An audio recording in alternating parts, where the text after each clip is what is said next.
Another one for Gabriel. Our batsmen still have work to do, and we hope that our bowlers, please God, don't have any niggles. Bowling, clean bowling. How do you go from being quite fast, losing that, and still just getting people out? Pommie, you know the old saying that cricketers always give us, "This is the way I play." Jermaine Blackwood did not do that. He said, "I can change my game according to the game situation," and that is a message for every cricketer out there to adjust and adapt.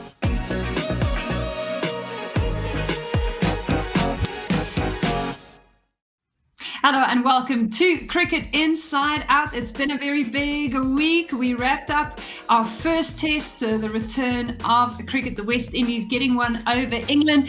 We had the opportunity to look back on that magnificent Cricket World Cup final a year on, and we are bringing you this episode a day earlier than usual because the second test is so close you can almost smell it. Pommie Mbangwa is back on Cricket Inside Out this week, and from England, Ian Bishop joins us. Ian Bishop, it's been a big week over there. Have you been busier than you have been in months, hey?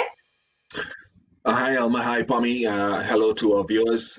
Things are good, actually. The weather for the second half of the test match was brilliant. The biosecure environment in which the game was played, great credit to those that put it together, was very secure. We felt at home. The cricket itself was fantastic. Congrats to the West Indies. I think they really sort of just put a seal on everything that went on around them, Elma and Pommie. And given the hardships that everyone around the world is going through, you know about this in lockdown in South Africa, the people of the Caribbean needed this. They needed something to lift their spirits with the job losses, the health issues, the closed borders, some escapism. And this West Indies team gave me, Michael Holding, and every West Indian who follows the game something to feel tremendously proud about. Yeah, so thrilling. Pommie, I'm sure you didn't miss a single moment of the action. Yeah, big time. I tried to watch every ball, but I couldn't. I just wanted to be on the couch and just watch. Now, between kind of fighting for the remote control with my kids and not seeming like I'm too lazy to my wife, I still managed to mostly watch the game. I left every now and again and kind of pretended to be doing something. You know, I'm going out to get X or get Y and whatever. I watched most of deliveries ball, and yeah, it got a bit nervy towards the end. Well, you know, the last day. I'm glad though that the West Indies won, if only to reward them for turning up and playing in England. I tell you what, as the guys were saying on commentary, I reckon this was the most watched test match ever. Yeah, phenomenal to see, and a great result for the West Indies. What a performance by Shannon Gabriel. Let's start with Shannon Gabriel. 5 for 75 in the second innings, 4 for 62 in the first, 9 wickets overall. You know, traveling as a reserve because of an ankle injury. I know that you said so many beautiful things about him, Bish, after that match, but now that you've had a few days to just distill it, give us your impression of what clinched that phenomenal effort. Elma, look, I've sort of expounded on him over the years because I understand fully Shannon's background, where he's come from, how hard he's had to work, like a lot of people, to be fair, to get where he's gotten to. It hasn't been a perfect ride for him. He's gotten into his little scrapes along the way. But when you consider he hasn't played, not only has he not played a test match or an international game, he hasn't played a first-class game of cricket since maybe July, August 2019. He had an ankle operation, I think it was in December. And he's been rehabbing with a good friend of mine in Trinidad, a former Trinidad and Tobago player, Kelvin Williams, who's almost as big as Shannon is, if not bigger. And so for him to have come on the tour spent the quarantine and the build-up period rehabbing, playing his first or having his first taste of decent bowling in match simulated conditions, and then to come in the test match and do what he did, show the stamina that he did. It's a great tribute to the coaching staff, to Shannon himself. There was one time on the fourth afternoon, he was fielding at mid-order, and someone hit the ball to his right, and he turned to chase. And I think it was Jermaine Blackwood at mid-wicket, ran past him and got to the ball, and I thought, Shannon's out of gas here. And then later that same day, he came back and he picked up 3 wickets or something at the back end, bowling at great pace. So that tells you the effort and the character of the guy, but also credit to the fitness work that he and his trainers put in. You have to wonder, Pommie, is there anyone who looks more tired between balls than Shannon Gabriel?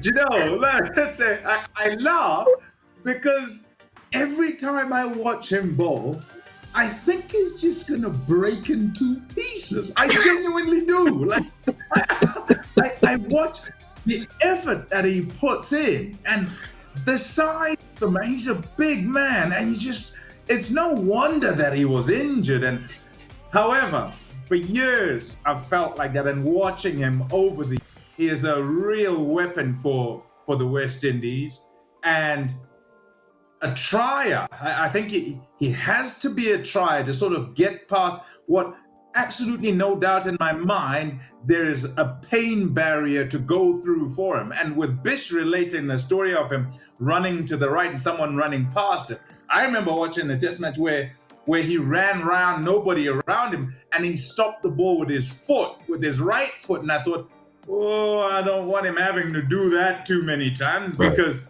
if he's tired, you can kind of make an error and stand on the ball or whatever it might be, especially as it's Shannon, and you kind of think back to the history of injury and so forth. But yeah, what a champ, what a magnificent effort to get up, come from injury, and to bowl the way that he does. He really, there's no spell that is kind of at coasting level, nothing like that. He keeps charging in, and so that's why he's a weapon for Jason Holder. Whether he can have him for test number 2, I don't know. I don't know. I don't think it would be wise to have him for test. You want him, but I think you've got to shuffle your pack, because if you don't, someone like him, you're going to lose him midway through the test match.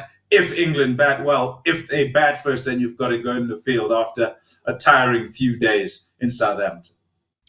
The other big name, of course, this test, particularly on the deciding day, Jermaine Blackwood making a contribution of 95 runs. When he came in, 27 for 4 effectively. Win predictor, one of the win predictors had England to win 82% chance, which seems very comprehensive. Is that an accurate reflection of what an impact he had? The whole background to Jermaine Blackwood's comeback is fantastic, because he played his test match debut. He got a half century against New Zealand. For the very next test match, he was dropped because he had really come in to replace someone who was injured. Then he played 2 more test matches. He came to South Africa, in fact, and he played a test match there, and then he got dropped again. And then he came back and he had some performances. Jermaine Blackwood has had to make 6 comebacks, I think, in a short career for West Indies cricket. Some of them because he's been a replacement player for an injured party. Some of them maybe unjustly dropped. And some of them his own making.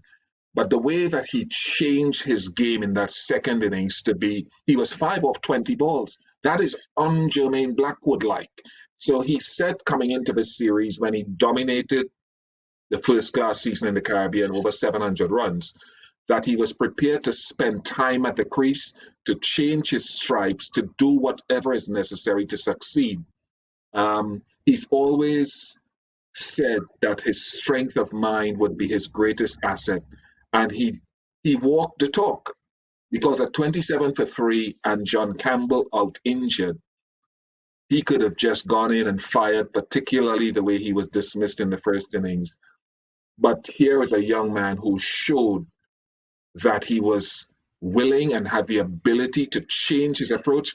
Pommie, you know the old saying that cricketers always give us, this is the way I play. Jermaine Blackwood did not do that. He said, I can change my game according to the game situation.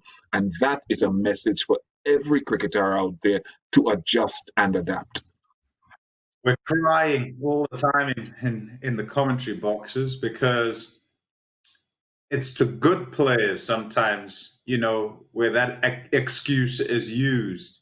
And with the good players, it's a difficult place to criticize the guy's thought process because so often he's been successful thinking that way. Now, cricket is such that when a guy gets out, you can say, are you looking at the result and the fact that the guy got out, or are you looking at, what he was trying to do and how he generally tries to do things? And you could go with any of those. And as Bish is saying, so often many jump into the camp that says, no matter what, I run through brick walls. But no, this one has got 3 layers of brick. You can't run through it. You've got to jump over. So can you change, please, and do something else? And this is a case where Jermaine Blackwood and the way he got out, the way that he got out kind of the same way twice, right? But with different things having occurred. The fact that he could back that, hey, mid-off is up. And I think he was looking straight rather than over mid-off. He was looking to the right of mid-off to try and get through there. But he does hit the ball in the air. But he had tempered himself all the way through the innings with the intention of staying the course.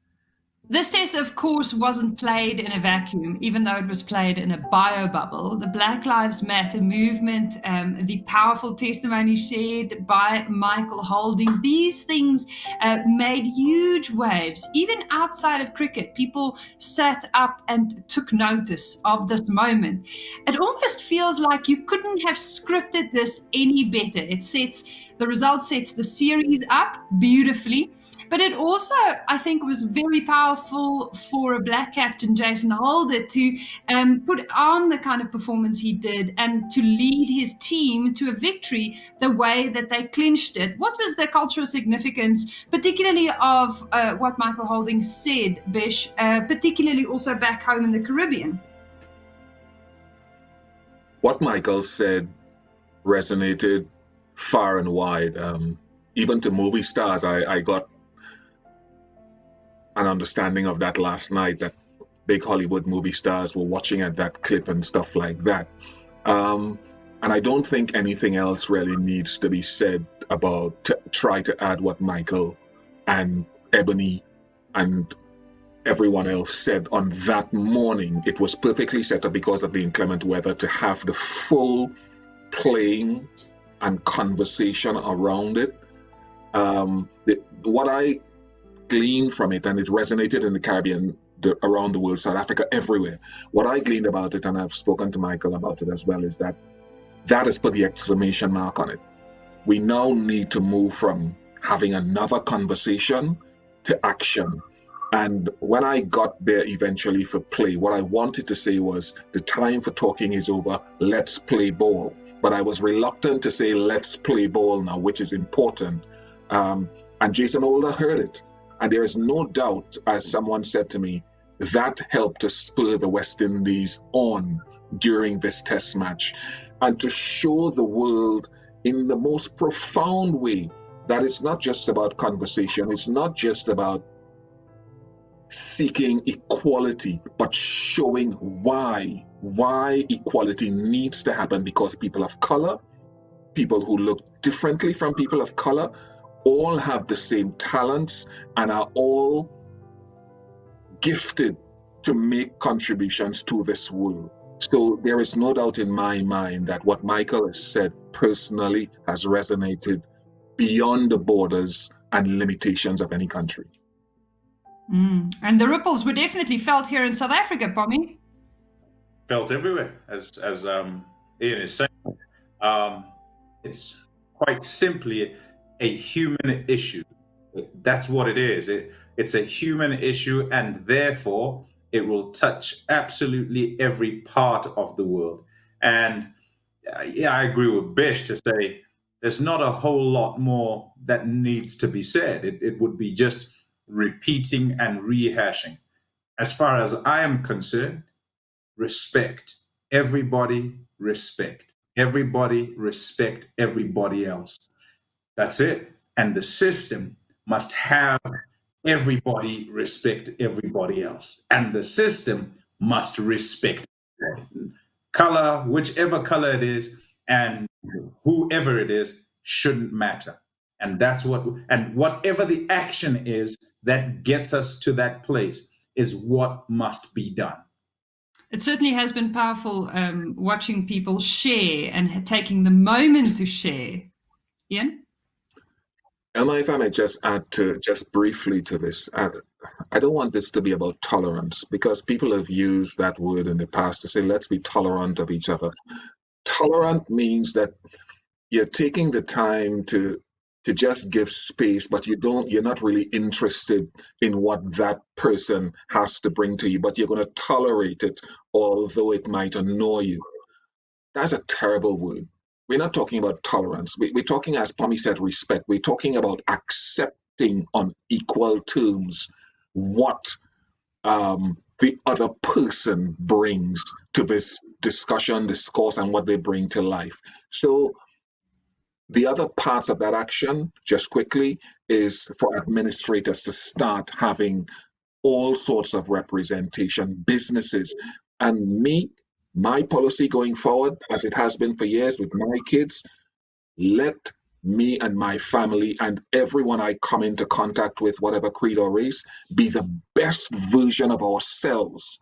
Don't want any handouts. Let us be the best version of ourselves and show our true value. Show our true value. Yeah, it's beautiful, and that certainly it felt like it was exactly the impact that it had on the West Indies team and how they performed. There were also a few changes. This test match gave us the first opportunity to see what cricket in the COVID era is like. So there were a few changes. No crowd.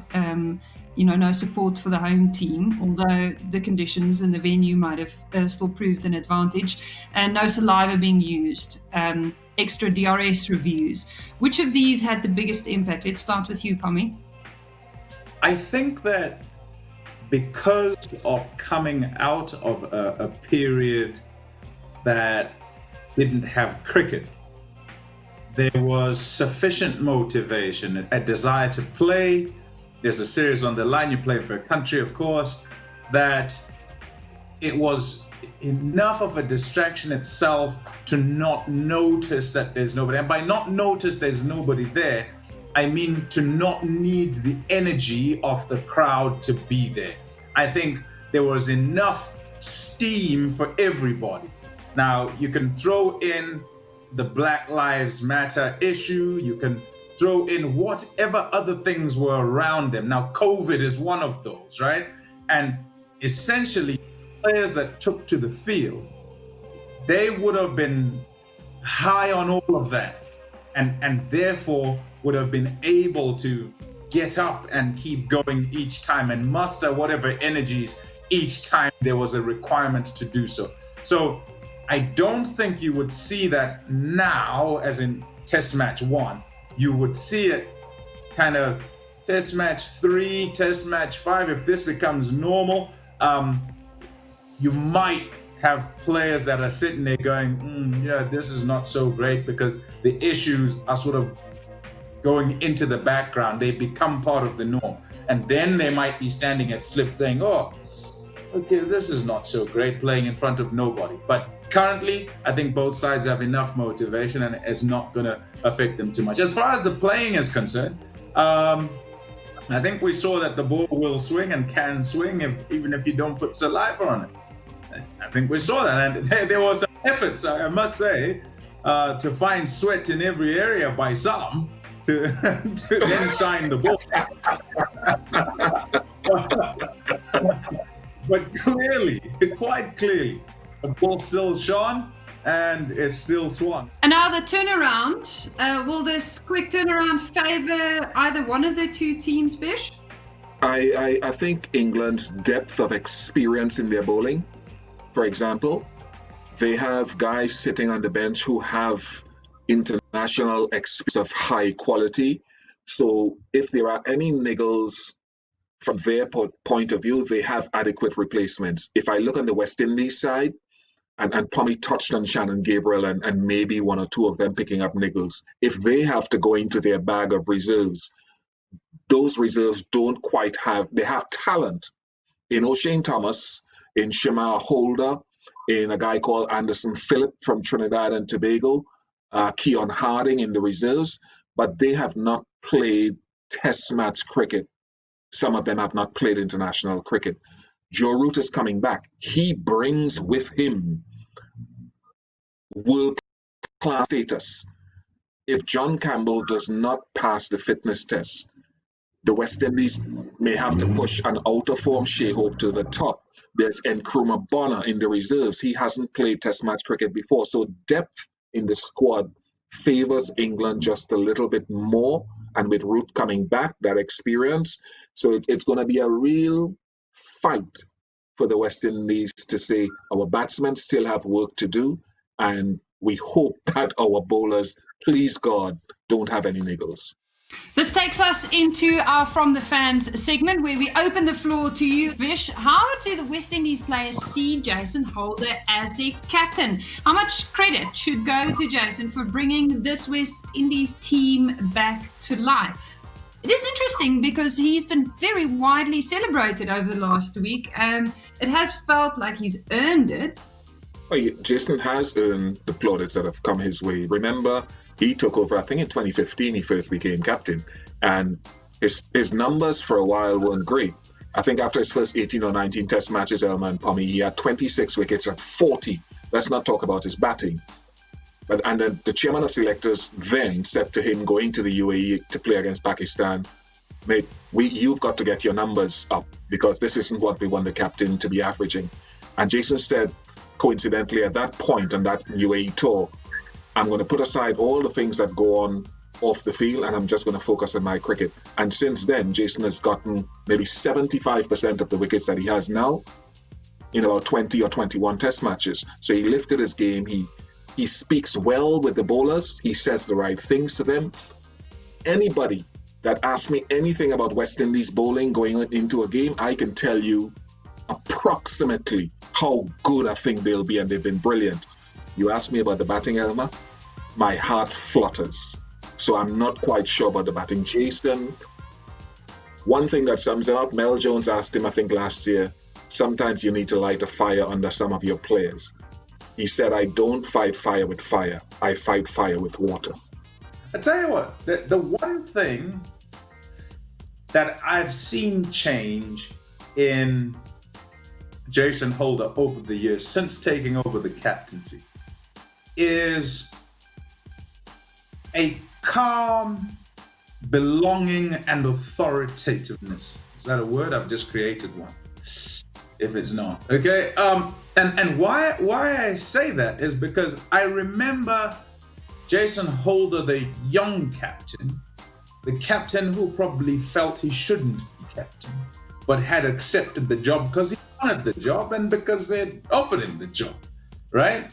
And over time, he's taken the job. He was given the job then. He's now taken the job and accepted the responsibility on his shoulders. And rather than a guy who's not sure where he's going, what's happening, he's now this guy who is able to articulate to us as we listen to him and interview him, and is interviewed by many.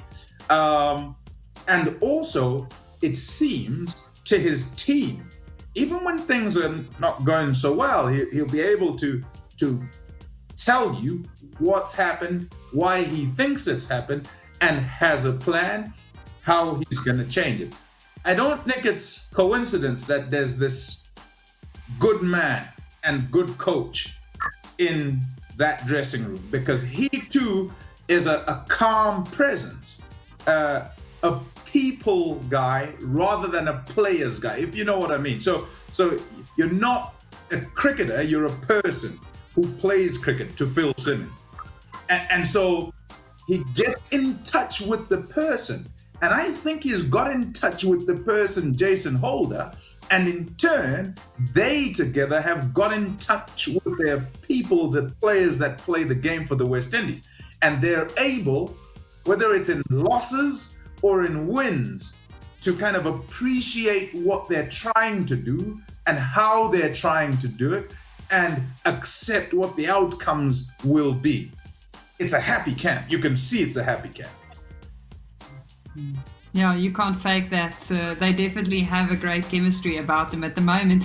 Pommie, and we've got another question here for you. Ishan Segal wants to know, why do Zimbabwe not get much success in world cricket, particularly compared to the late 90s? I think people give too much credit sometimes to things in the past, I think. Because I reckon in terms of results, not a whole lot has changed with regard to Zimbabwe. Would win some games, right? But we wouldn't win many. And these days, Zim might win some games, but they don't win many. What's happening, though, is that Zim doesn't play a great deal. You know, that's fact of the matter. Not much cricket that Zim plays. So who are they beating? Who are they being beaten by?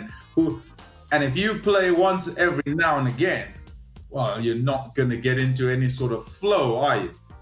The hope is that, post-COVID, there can be some sort of momentum that Zim can get into in terms of playing cricket. It's a hope. I saw that, I think I was telling you last time that it got rid of their debt. And a lot of this game in terms of administration and countries' cricket boards is about money and having money to then get resource and be able to host and to get the game going. I hope if it is gone that we can start going in that direction, the right direction. In the right direction. Speaking of the right direction, Magical Gamer asks, can this West Indies side be like the old-fashioned days once again? Is this the start of a new West Indies heyday, Ian Bishop? I don't know how to put that in the context, because back in the heyday, he's talking maybe late 70s, through the 90s, the four fast bowlers that Clive Lloyd saw were necessary, the great batsmen, the Viv Richards, Gordon Greenidge, Desmond Haynes. So I think this team needs to find its own identity. Yes, the fast bowling has helped in some sort of a renaissance way, but you've also got a few good spinners. Rakeem Cornwall, forget what Rakeem looks like. Rakeem bowls a heavy ball. His record is tremendous. So he may well come into play for the second test match of this England-West Indies series. The batters, as I said, Elmer and Pommie, have work to do, and to the gentleman that sent in, that sent in the question, because we have guys like Brathwaite and Ruston Chase spending a lot of time at the crease. Shea Hope, the stylist, is trying to find his own footing. So I'm going to say, I'm allowing these guys to find their own identity. Whatever that identity is, it doesn't have to carry the burden of the past great teams of West Indies cricket. Let them flourish in their own way. And just on the point of Phil Simmons, Pommie, you're absolutely right. Excellent coach. Wherever he's gone, he's found success, and he deserves a lot of credit as well in forging that identity. Thank you so much to everyone for the phenomenal questions that you keep sending in every week. We love hearing from you and having you grab the mic, even if it is through me. And we are rounding the show off wishing a very happy birthday to Shaun Pollock. He's 47 this week. It's unthinkable. I'd like, to me in my brain, I couldn't believe 47 when I read it. What made him such a great fast bowler? Pommie, I'm going to get to you. You work with him so often, particularly here in South Africa, but around the world. Ian Bishop, technically, about him as a fast bowler, tell us about what set Shaun Pollock apart. Shaun had the ability when he was younger to bowl this deceptive bouncer that knocked a few batsmen of high quality on the head. So there was that nip in pace initially, bowling technically from very close to the stumps. He wasn't a swing bowler. He was more of a hit the deck seam bowler. Even when he lost pace, because of his consistency and the tight lines that he bowled, I think were two or three of the things that allowed him to have such a great bowling career. Yeah, he was the first South African to get to 400 Test wickets, but he also has the record for the most number of Test centuries when batting at number 9, Pommie. Yeah, I tell you what, he played in a team that was pretty good, and many will say, actually, and he probably would agree with this, that he could have batted a lot higher, and if he had, he'd have got many more runs, because, you know, technically he was okay. He's a bit of a dasher, you know, all-round guy who, when he comes to bat, absolutely smashes everyone, generally, but in terms of a batsman, I think, he probably was better than his numbers suggest, and not getting as much opportunity meant that he just couldn't get as many runs. With regard to bowling, I think that accuracy is the one thing. That's the word. I think of him and I think, how do you go from being quite fast, losing that, and still just getting people out? He's got people out. It just and you know, you think of one-day games, you think of test matches. When Pollock, whether it was with Donald or it was with Mtini, whoever it was, they started up and a side would be 2 down, particularly in South Africa, you might say 3 down. Pretty quickly in that first session, Pollock would have 1 or 2 because he'd be right on the money. If he didn't have any, he won't have gone for any. That's just how, you know, so accuracy, unbelievable. That's the greatest trait. I love working with Shaun Pollock because whenever he's on the show, he always wants to start testing all the technical things half an hour before anyone is expected to do anything on it. So I just love his professionalism as a colleague. What is he really like as a colleague, Pommie? Because you guys have worked together plenty over the years. Ants in his pants. That's what. And he cannot sit still.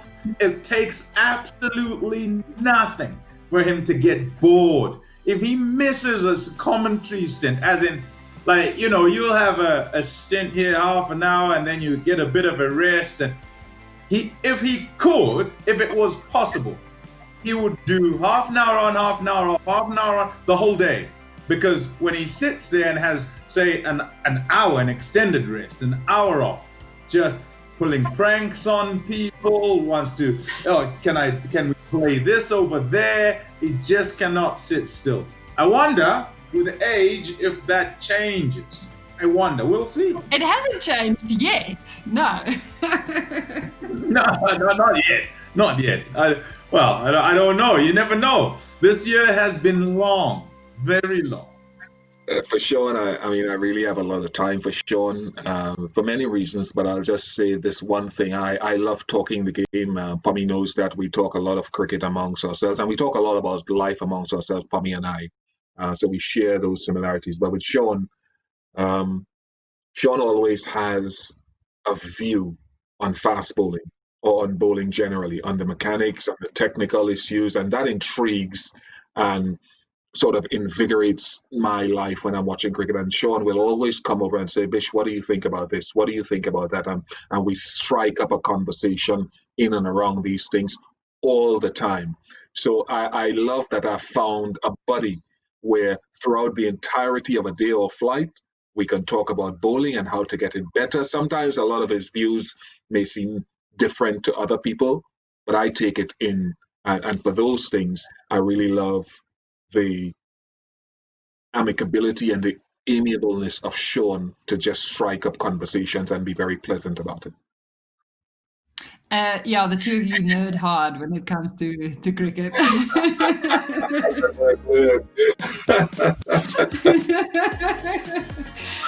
Thank you so much for joining the show, guys. It was so good to listen to the two of you share all of your insight. Pommie, it was really nice to see you again, even though we live in the same city, lockdown life. You guys stay warm, stay safe, and enjoy the second test, Bish. We're all envious. I will, Emma. Thank you very much. Thank you. Very nice to see you. Nice to see Pommie.